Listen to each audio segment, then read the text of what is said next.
Hi. Well, you got a heavier load than I do.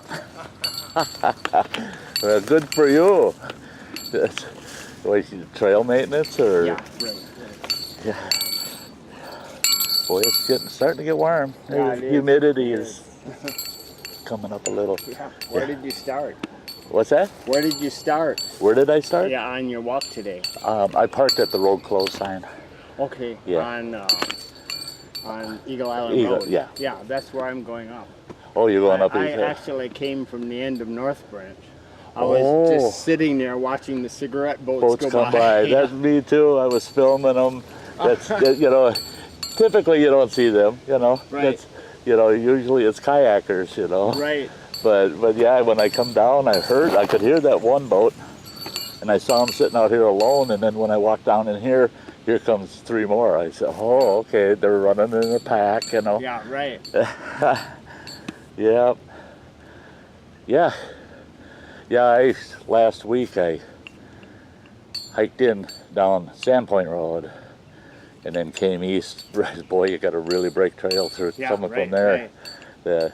I remember years ago when the trail was, kind of like this. So you went from Sandpoint east to Little Sand Bay? No, I came west this way. Oh, okay, yeah. Yeah, there's some rough spots in the trail coming through there. I came as far as the campsite. And then I turned around and headed back. Yeah. I was going to continue and come all the way out to the Ingholm Road because I had my kid. He was going to meet me on Ingholm Road, and I was lucky. I had enough cell service to tell him, don't pick me up. I'm going back out the way I came. Okay, so, yeah. Because you don't have it all over here. No, it's just once in a great while, and I can't stand that dang cell phone to start with, and I've been out in spots out here. No way am I going to have cell service. All of a sudden that thing will ring. Oh, it just makes me mad. I just like it to quiet, and then that darn phone will ring. And well, you know where the tower is in Cornucopia, right. So it must come over the water in some places. Yeah, that's what I'm thinking. I'm thinking that because it's pretty much line of sight. Yeah, right. That signal, and I keep thinking, well. The tower up there on C, it might go in between some of the high country and hit a couple of narrow little paths, but yeah, this is a tough spot right up here. Yeah. Tough spot. Yeah. Your bell reminds me of a joke. My brother was working with the Department of the Interior up in Anchorage, and there was a joke about how you can tell from the scat between a black bear and a grizzly bear, and that generally black bears won't hurt you if they know you're there, or the grizzlies. So they wear bells, but you can tell definitely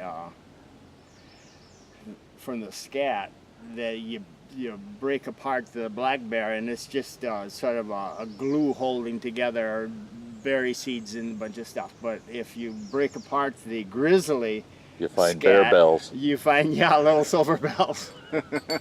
That's too good. That is too good.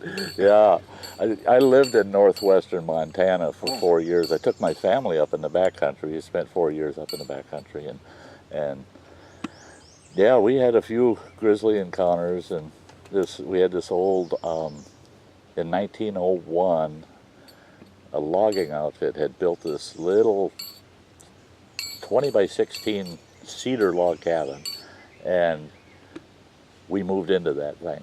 The only problem was there was no door on that thing, so I hung a big blanket over it, wool blanket. Oh, I see. And I would hike down to town every day. It was 6.5 miles to the paved road from our cabin, and no roads up to it. And I'd hike down there and hike back up every day. Well, I was down in town one day, and a couple of the wardens were having coffee in the local cafe, and I sat with them and started chatting. And they said, "Well, you're living up on that saddle up there in the cabinets, right?" I said, "Yeah." And they said, "You see any Forest Service guys running back and forth?" And a couple of we got a couple of BLM fellas. And I go, no, I haven't been up there all day. And they said, oh, yeah, they've been up there all day. I said, what are they doing? He says, you should see them from your cabin right up on the saddle going past you. And I said, well, I'll watch for them when I get home. And they said, well, they're up there trying to find a injured grizzly. I go, an injured grizzly? He said, yeah, they tranked him, and he fell off of a shale outcrop and broke his jaw. And they said, and they collared him, and they tried to, they tried to patch him up the best they could. And they said, and that bugger woke up, and before they could trank him again, he ran off. And they said, and he's mad. Oh, he wasn't near as mad as my wife was when I got home and told her, we've got a wounded grizzly running around up here. And she looked at that blanket on that doorway and she said, you see this table? She said, that is our new door and you will have it up there now. And I didn't have the heart to tell her that, yeah, that grizzly is about 700-pounder. Yeah. I said, he won't knock. He'll just come in. Whether you have a door or a blanket there, he'll just come in. And yeah, she if I would have told her that, yeah, we would have had to move off the mountain right away. That's a completely different situation, but in Anchorage, my brother said that there were two salmon streams that ran through Anchorage that had been bear territory long before the city. Sure. And he said there were, I think, 11 or 12 resident bears in the city limits of Anchorage. They don't call them grizzly, they're coastal brown bears because apparently they have a different personality. Yeah. The ones, they get so much food, they're not at all aggressive. The ones where you were are a little more assertive. Right, yeah, yeah. And, but the moose are a problem. Yeah. In Anchorage. Yeah. When they have young or mating season. Yeah. They can really raise Cain in town. Yeah. My niece, she ran a camp up there just outside of Anchorage for, I think it was 4 years she was there. And it was a summer camp kind of affair. And she had so many videos of the moose coming into camp, chasing campers off. And she said that moose management was about 20% of her job. She said keeping the moose away from the campers. And she said the problem with the moose is that you can't scare them off. Yeah. They know they're bigger than you. Right. And they just do what they want. You just have to make sure to get the people out of the way. Yeah. And she said that they had one that sat on the hood of a little Honda. It sat on the hood of that thing and spent about 2 hours just sitting on that hood. And when it got up, she said you could see that moose's butt cheeks right in the hood of that car. And the owner of the car was just yelling at that moose, get off of there, get off there. And she said that moose would turn and look at him like, ain't happening. And she said it was early spring, still cold, a lot of snow yet in the backcountry. And she said that moose, that guy pulled that car in, he went to his cottage, and wasn't 15 minutes that moose was sitting on that car. Oh, and the heat. She said she figured it had to be the heat of the motor, and that moose thought, boy, that feels good. I'll just sit here for a couple hours. Yep. Critters can sure fool you. Yeah. This trail is 1 grade below wilderness trail. And which is why I can use a chainsaw. Right. When I saw the chainsaw, I knew right away this isn't the wilderness site. Yeah. Yep. On the islands, the park actually uses crosscut saws. Yeah. But with this status, they do give precedence of animals over people. So there was several years ago when a bear, for some reason, maybe wolves or coyotes had killed it, but it had a deer carcass near the trail. Oh. And it would bluff charge hikers that came by. It Sure. never did any damage, but it's scary. Yeah. And they closed the trail until the bear was done with the deer, and then they reopened. Sure. Yeah, that, and I have to say it's I would say at least 90% of the hikers you find out on these trails really don't know bear behavior. And growing up, we spent every summer up in Boundary Waters. We had bear encounters all the time, and even as a young guy, I mean, 10, 12 years old, I had bluff charges, you know.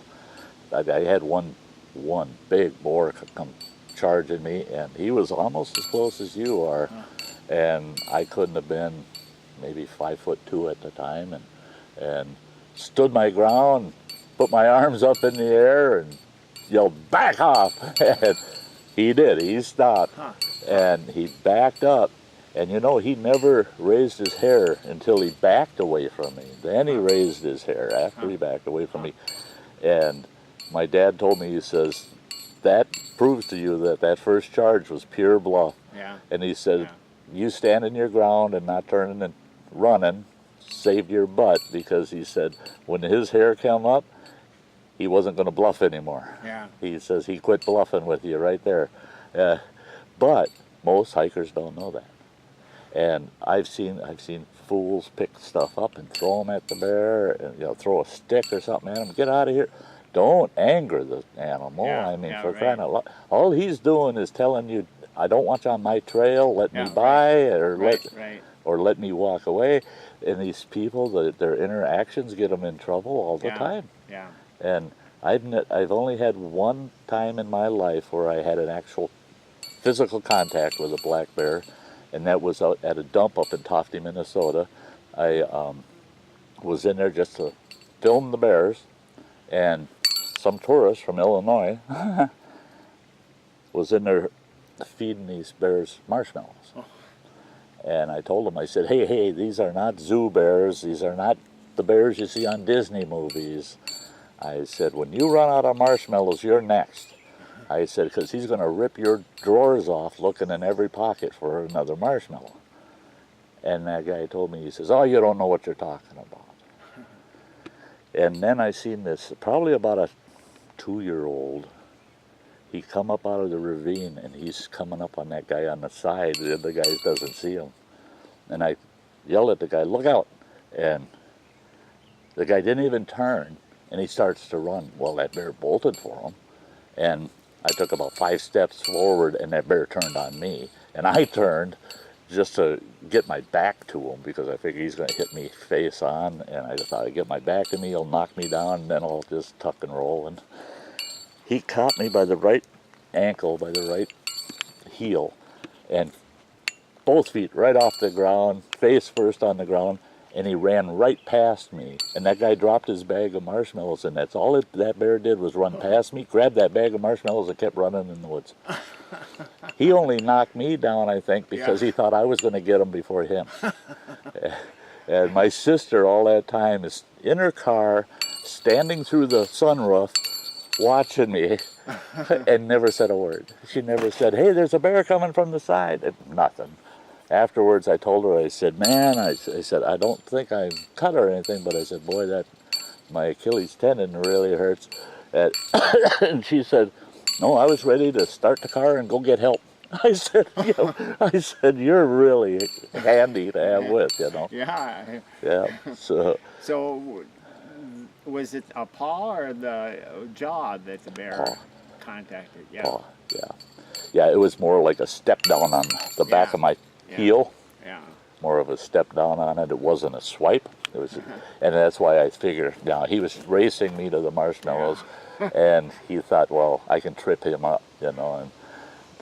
And like I said, he was only about a 2-year-old. He was probably 150 pounds, if he was, you know. But a 150-pound bear is like a 300-pound man. Oh yeah. I mean, don't mess with him.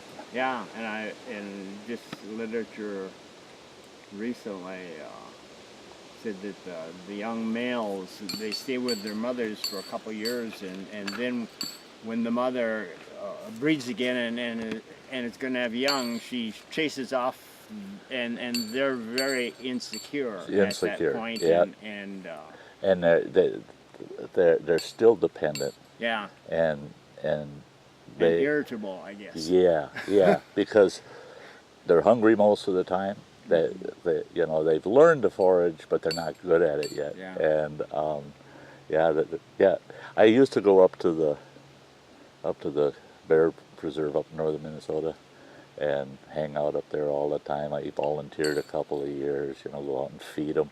And yeah, they'd be from here to that birch tree from you, and you're dumping a 5-gallon bucket of seeds and berries in the trough for them, and you'd have 3 or 4 of them that close to you. Never a bad move from them, except the young ones. You had to watch the young males because they'd come over and swat that bucket right out of your hands, and yeah, you just let them. Yeah, you can have your way. But I watched some of those workers up there. They got a name for every bear, and I told them, I said, well, to me, a black bear is a black bear. I said, if they don't have a real distinguishing mark on them, the names mean nothing to me. Well, those folks, they know every bear personally, Yeah, and they have different personalities, like dogs or cats. Cats, or anything. yeah. Yeah, some of them get in mood swings, some of them are always mellow, and some are just downright mean all the time. Yeah. They're just trouble, just nothing but trouble. But yeah, bears are a different sort. Yeah, and I guess you respect them because they're intelligent also. Right. Yeah, they're no dummy. Yeah, I've seen many a times where I could see one 50, 75 yards away from me come out in the trail and just stand in the trail broadside to you and just look at you. So you stop and you yell at him a couple of times to go, and finally he'll walk in the woods, and you'll get to that point where he was at, and you're busy looking in the woods, and then turn around and look behind you, and there he is 50 yards behind you, standing in the trail in the same pose looking at you again. Yeah, he's managed to get past you and behind you, really? and you never saw him. But you see him standing right in the middle of the trail, but at a safe distance. Yeah. I had one up on Burnside Lake in Ely. I was on the north side of the lake. Well, I actually went up what they call the Dead River to Twin Lakes, and that's kind of a step-off point to the Boundary Waters. And I had a older black bear. He come after me in camp, and he bluff charged me 3-4 times. And I said, that's it. I had already had my canoe pretty well packed up. And so I grabbed the last items I had, threw them in the canoe, jumped in, pushed that canoe off, and he come running out of the woods right in that lake. I've never paddled so hard in my life. And he kept following me across that dang lake. And I thought, there's something in that canoe or in my gear that he smells and wants. And he would not give up. Yeah. I've heard that they have really good smell. Just for around here, people with black sunflower bird yes. they say they can smell those 2 miles away. And suet. Yeah. They put suet blocks out. That's just a dinner bell for every bear in the county. Yeah. Hello. Hi, guys. Let's see, you're scaring all our bear away. Yeah. Well, he was just telling me you can tell the difference between a black bear and a grizzly bear by looking at their scat. Yeah. The grizzly bear's scat's full of little bells. Oh, yeah. That's the dinner bell there. Yeah. Well, I've noticed these bells will actually attract deer. Oh, really? Yeah. They hear that bell and they get curious, and they'll come always within looking distance to see what's ringing like that, because it's such an unnatural sound to them. Right. But it doesn't, to them, isn't threatening for some right. reason. And I've had deer come out all sorts of times, and as soon as I cover the bell up, then they get spooked and they run. But if they hear that little ringing, it's just like, what in the world is that? Yeah. Well, I better get down there and take some pictures. And you have a good day. Yeah, nice talking to you. You bet.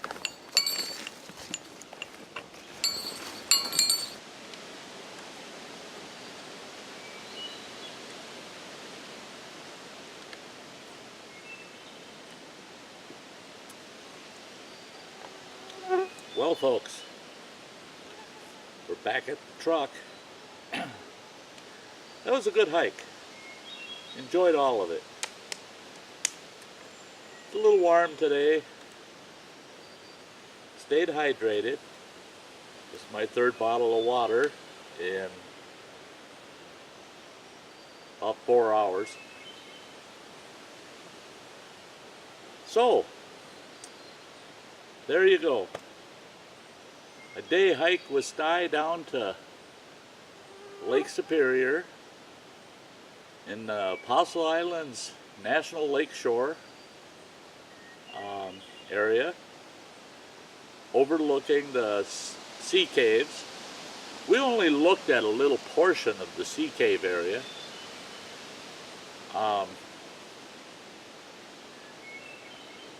It's several miles in length, the whole sea cave shoreline, but we just covered a little bit of it, maybe about a mile of it, if that. But it was a good time. Weather was perfect, blue skies, the lake was beautiful. The skeeters didn't bother me at all till I got here. Well, we're so far inland, and it's a lot of moisture in the area, so yeah, the hatch is out and they're trying to eat sty. So, but I am very happy that I was able to access this spot. I haven't been in here for a few years. It's beautiful. I'm going to be revisiting this spot hopefully another 2-3 times this summer. Can't help it. Next time I come down, I'm bringing a picnic lunch, and I'm going to just sit down there, crash for a while, spend a few hours, have some lunch, and then head back out. Beautiful area. Now, the next time I go out, I'm thinking from here, I'm going to drive to the east a little bit and then back towards the lake, and I'm going to see if I can get close enough in to hike the next area that I want to check out. We'll see what happens. That would probably be my next hiking trip. Now, I'll probably do a couple of videos next weekend.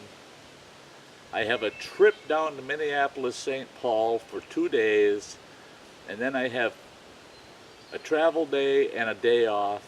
So I've got a total of 4 days, but really don't have the opportunity to get out hiking.